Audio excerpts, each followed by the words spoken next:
Bonjour et bienvenue dans notre série à la recherche du véritable amour. La semaine dernière, nous avons parlé d'un exemple dans un centre commercial afin de mieux comprendre la manière dont nous percevons le monde. Comme je l'ai déjà expliqué, il ne s'agissait pas de critiquer les centres commerciaux ou les achats. Cet exemple avait simplement pour but de nous aider à comprendre le fonctionnement de notre esprit. Ce sujet est également profondément lié à la question de l'amour.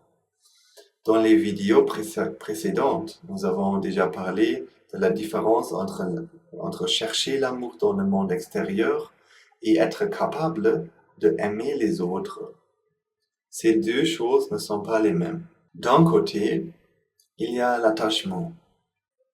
Il s'agit des attentes que nous avons envers les autres, de notre besoin de recevoir leur affection, leur attention, leur reconnaissance ou leur présence.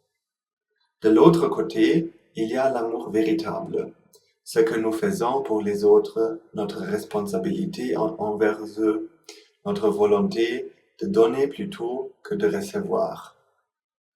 Aujourd'hui, j'aimerais parler de l'un des plus grands obstacles à cet amour inconditionnel.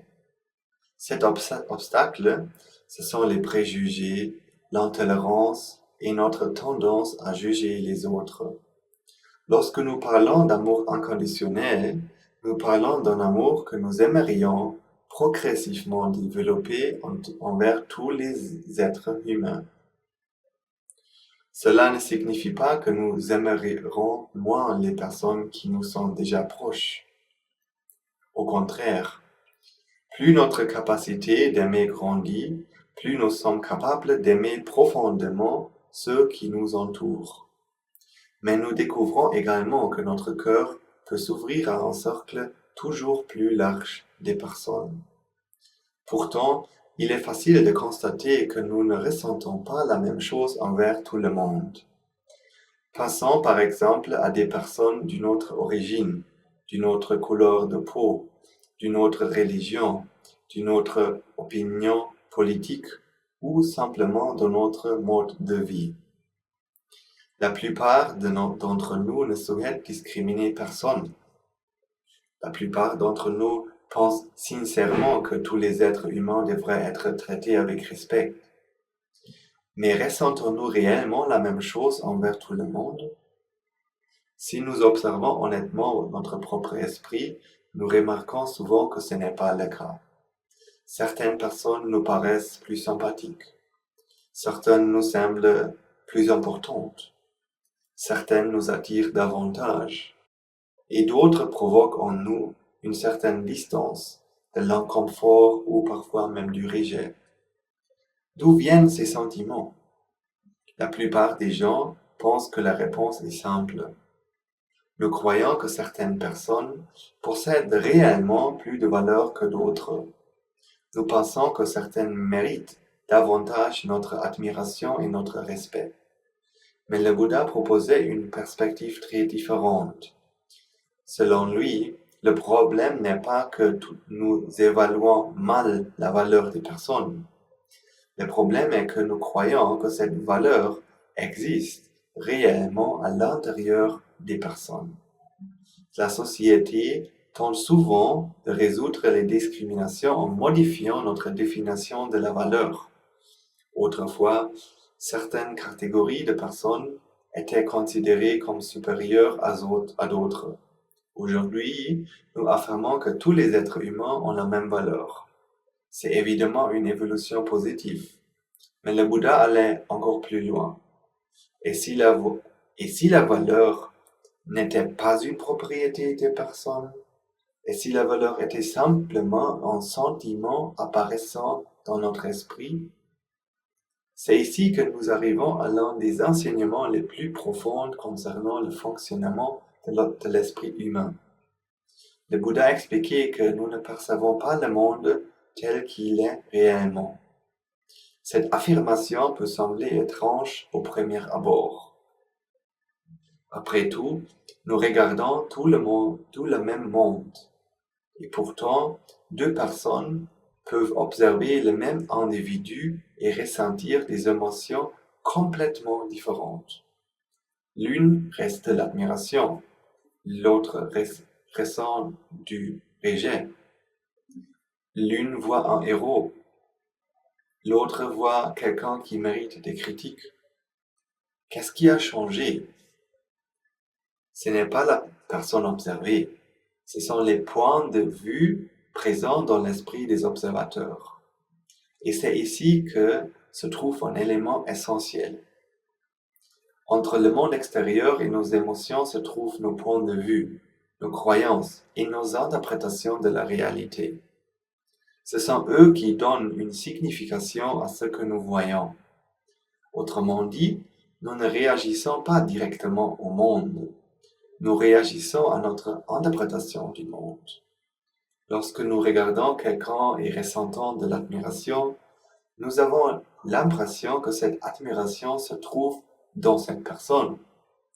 Lorsque nous regardons quelqu'un et ressentons du dégoût, nous avons l'impression que cet dégoût se trouve dans cette personne.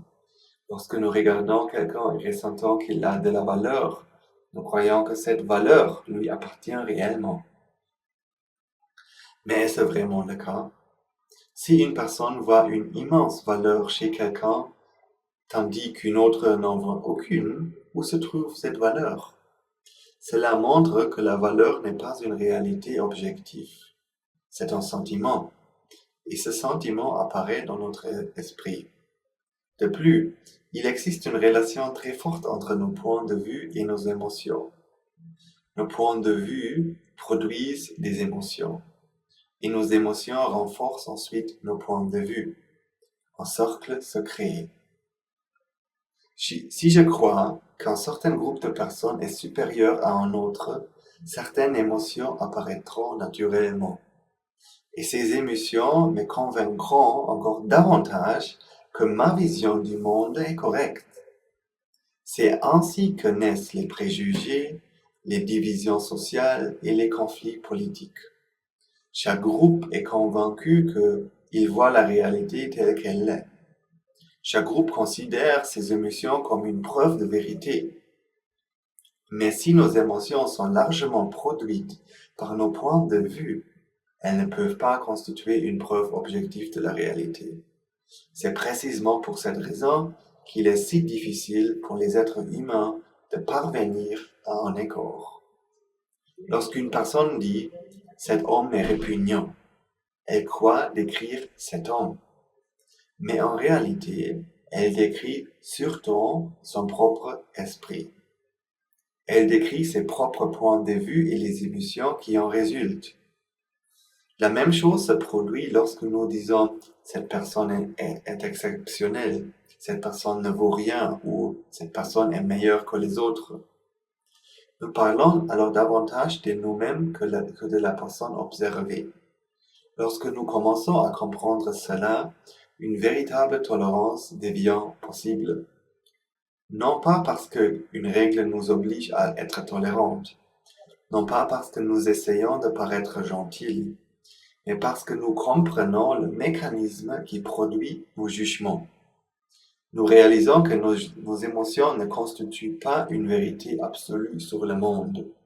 Elles sont simplement des expériences qui apparaissent dans notre propre esprit. Et lorsque nous cessons de croire aveuglément à ces projections, les préjugés, le mépris et l'intolérance commencent naturellement à disparaître. Nous commençons à voir les autres plus objectivement.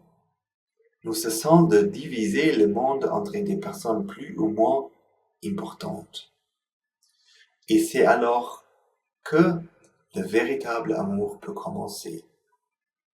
Un amour qui ne dépend ni de l'apparence, ni de l'origine, ni du statut social, ni des opinions. Un amour qui n'attend rien en retour. Un amour qui cherche simplement à donner. Et c'est à ce moment-là que nous utilisons pleinement le potentiel de notre cœur. L'amour inconditionnel cesse alors d'être une théorie pour devenir une manière de vivre. Merci de m'avoir écouté.